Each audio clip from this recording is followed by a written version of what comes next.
if my strong opinions and use of true facts and understanding how people think has not yet gotten me in trouble here on this site doing radio, then I think this next segment will.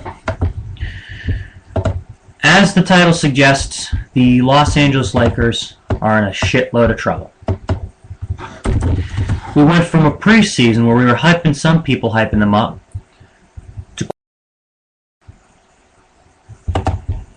not only be a team that could contend with the acquisition of Steve Nash from the Phoenix Suns and Dwight Howard from the Orlando Magic, we were looking at a team that could possibly win it all. Well, so far through the season, the Lakers have played 42 games. They are 17-25, which is good enough for a miraculous third in the Pacific Division, a division they've owned for the past how many years? And in the Western Conference, they are 12th. Great job, great job. Let me go ahead and just say this. I'm just going to come out and say, this team has some serious chemistry issues. It does. I mean, you can try to hide it. You can say, well, they're not doing this enough, or maybe Kobe's shooting too much, or maybe, the defense is not playing well for D'Antoni. All that is bullshit. They have the talent there. They're just not willing to sacrifice for each other. You got Kobe who won't pass the ball. You got Dwight who wants to dunk inside, doesn't care about really anything else. I mean, Steve Nash, the most selfless guy on the team, trying his ass off. I mean, you can pretty much bet nowadays that when the ball gets to Kobe or Dwight, they're just going to shoot. They're not going to try to pass. They're just going to shoot. And teams know how to play Dwight Howard now. All they got to do is foul and make him attempt free throws. And he's not going to make half his free throws either. If he has to attempt 15 a game, he's not even going to hit 6.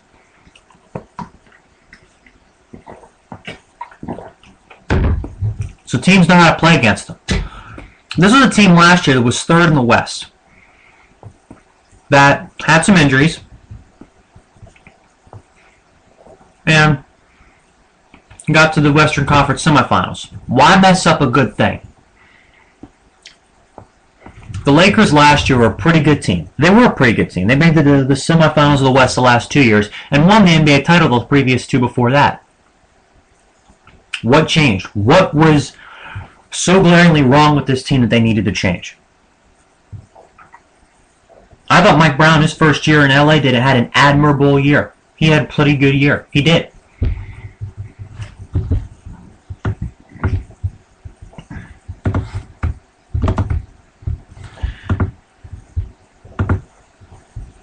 I mean, seriously.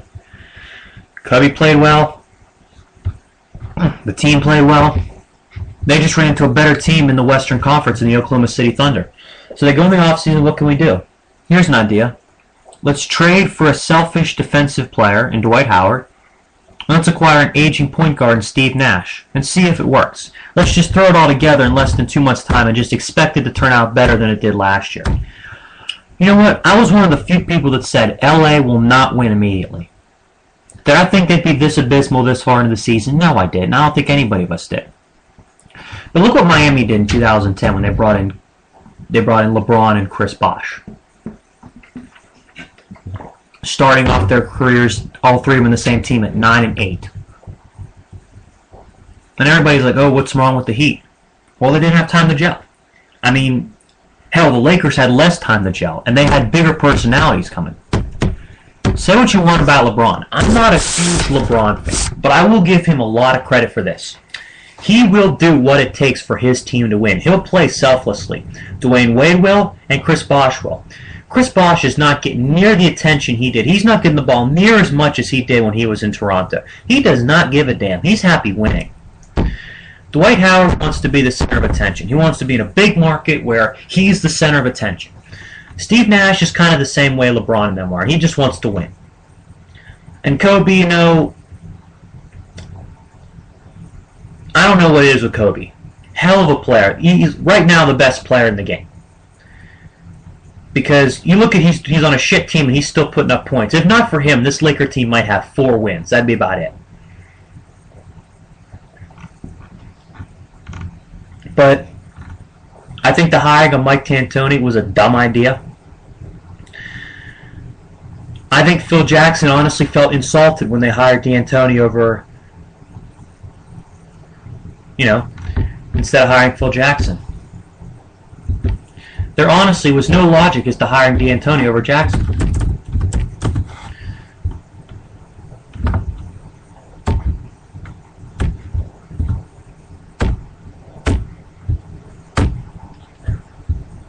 I mean, if you look at his coaching career,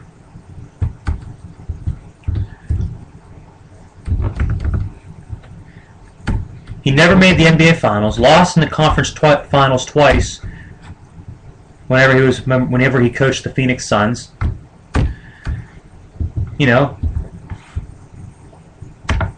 And his teams aren't known for defense. Well, guess what? It's not like the Lakers were a great defense heading into this season. They were an offensive team. And anytime you have an offensive team, you bring an offensive coach, and you're struggling on the back end, you're going to have problems a lot. Your defense is going to get drug up and down the court, and you're not going to be able to stop it. Now, I'll be perfectly honest when I say this, and it may be kind of apparent to hear. When it comes to talking basketball, hockey, and baseball, and sports like that, I'll admit I'm not as adept at whether it's the tennis or football. But I'm smart enough to know what the hell's going on, and I can tell what's going on in LA. This is a team with several big personalities. This is a team that is refusing to compromise to achieve what they all came together for. They thought they would just all come together, give them a few months, and they'd be ready, and everything would just fall in the line. It never works that way. You truly have to try to understand each other. There's absolutely no chemistry between Dwight and Kobe, or Dwight and Steve Nash. There's a little between Kobe and Nash, but that's about it. I see no future for this Lakers team. In fact, I wouldn't be surprised if by the February 21st deadline that Dwight Howard is on another NBA roster. I would not be shocked to see it. Because since he's come to LA, the best defensive player in the league has not been anywhere near that. It's almost as like he came in with the reputation of a lion and he's played like a little kitten. That's kind of how it's been. Dwight Howard, step your game up. Stop being selfish. What I thought was really funny was he said he's starting to feel tired of all the criticism the Lakers are getting. There's only one way to stop them. Win. What does it take to win? A lot. Winning ain't easy. It's not everything. It's the only thing. You think Michael Jordan won his rings? When he won his rings, do you think it was easy? No. Look at Roger Federer winning all his Grand Slam titles. Do you think that was easy? No. Look at guys that have won multiple Super Bowl rings. Joe Montana, Terry Bradshaw, Tom Brady. You think it was easy? No. Let me go ahead and just tell you right now. You got to put in the work. You can't just expect to walk out in the court and be great like I think Dwight is. He's expecting that, he's going to get star treatment because I'm Dwight Howard. Never works out. Especially when you play on a team with Kobe Bryant. Because as long as Kobe's starting and he's playing well and averaging 27, 28 per game, he's going to be the focal point of everything. Now they're getting him to play defense. You know why? Because Dwight, when he's been playing, has been too inept to really play against anybody. Been beaten too many times, and whenever he tries to go on the offensive, he just gets fouled, has to shoot free throws, and misses them. This Lakers team really is caught in the midst of a perfect storm. They're caught in it. They're not the perfect storm, but they're caught in it. They're in a storm with which they have no escape, and the only thing that they can do now is wait for the end. And whether the end is the end of this season when D'Antoni is fired and Dwight Howard's cut, I don't know. I'm going to tell you something. Getting rid of Odom and Bynum, when that group together was, with the right system for Pau Gasol, a game or two away from possibly winning another NBA title,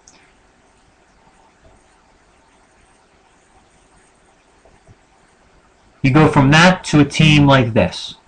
I guarantee if you ask Kobe right now, who would he rather play with, Bynum and Odom or Howard and Nash? And he'll take Bynum and Odom every day. You know why? Because he won with those guys. Because those guys worked because they wanted to play. They wanted to win.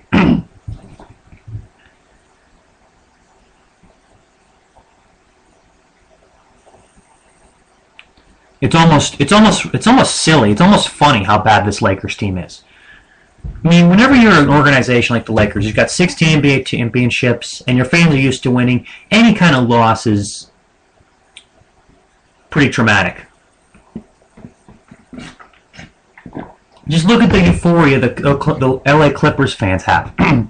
Their team has sucked for how many years? Now look at them. They're a legitimate NBA championship contender.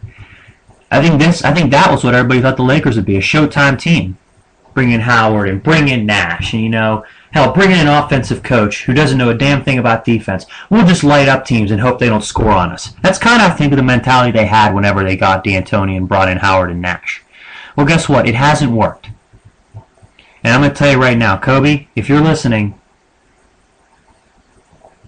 as long as that core group of guys is in LA, you ain't winning a 6th ring.